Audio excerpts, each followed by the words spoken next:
All right, let's dive right in. Today, we're exploring the incredible sights, sounds, and yes, the tastes of Ramadan in Egypt. It's a time when the entire country just completely transforms into something else, something truly magical. You know, there's a saying you'll hear all over Egypt that just nails it.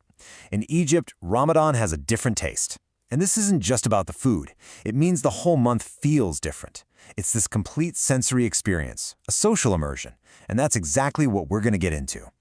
And look, this whole vibe, this transformation, it doesn't just switch on the first day, not at all. Weeks before the fasting even starts, you can feel this energy building as the whole country starts getting ready. The very first thing you'll notice? The lights. In pretty much every neighborhood, people chip in together to string these amazing, colorful decorations between balconies. They create this glowing, festive canopy that hangs right over the streets. It's just beautiful. But really, the one symbol that's everywhere, the one you'll find in almost every single home, is the Fanous. That's the Ramadan lantern. It is the absolute heart of the decorations, a tradition that goes back centuries. What's really cool is seeing how the Fanous has changed over time. You still got the classic, old-school ones made of copper and wood. Then there are these gorgeous, artisanal ones covered in colorful tent fabric called kayamia. And of course, for the kids, you've got the modern plastic ones that light up and sing all the classic Ramadan songs. It's a perfect mix of history and today. So, all this prep, all this decoration, it all leads to this totally new daily routine. Because during Ramadan, trust me, the entire rhythm of life in Egypt shifts completely. So, a typical day starts off, well, quiet. The streets are calm, work hours are usually a bit shorter.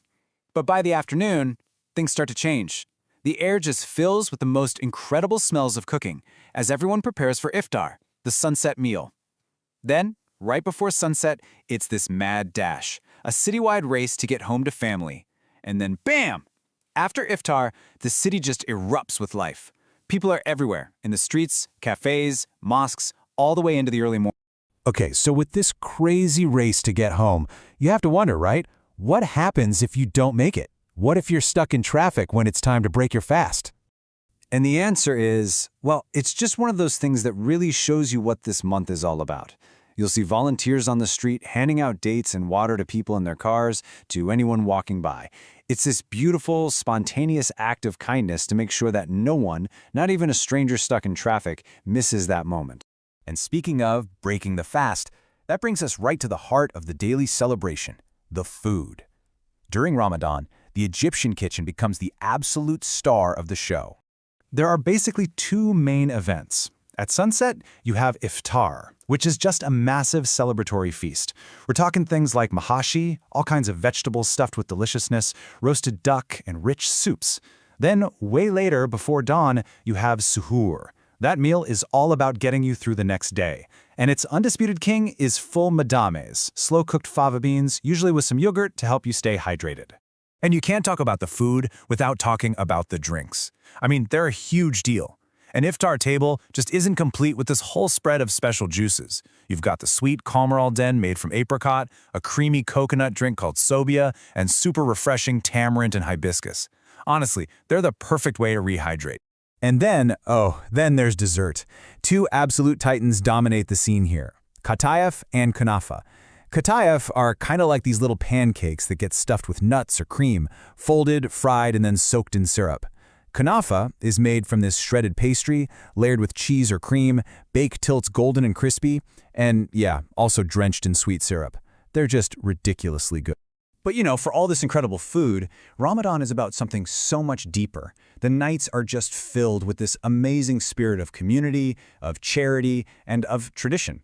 And you see this spirit in one of the most incredible traditions, the Mawaid al-Rahman, or Tables of the Merciful. These are huge tents that pop up in public squares where thousands of free hot iftar meals are served every single day to the poor, to travelers, really to anyone who needs one. It's this massive community-driven effort. That sense of community is also built right into the social schedule with what are called azamat, or invitations.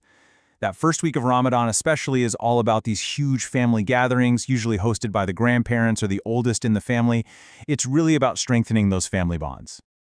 And then there's this sound, a tradition that cuts through the quiet of the pre-dawn hours. It's the Masahrati. Think of him as a human alarm clock. He walks through the streets with his little drum, calling out to people by name, chanting, "Wake up, sleeper, praise the eternal," making sure everyone gets up in time for their suhoor meal.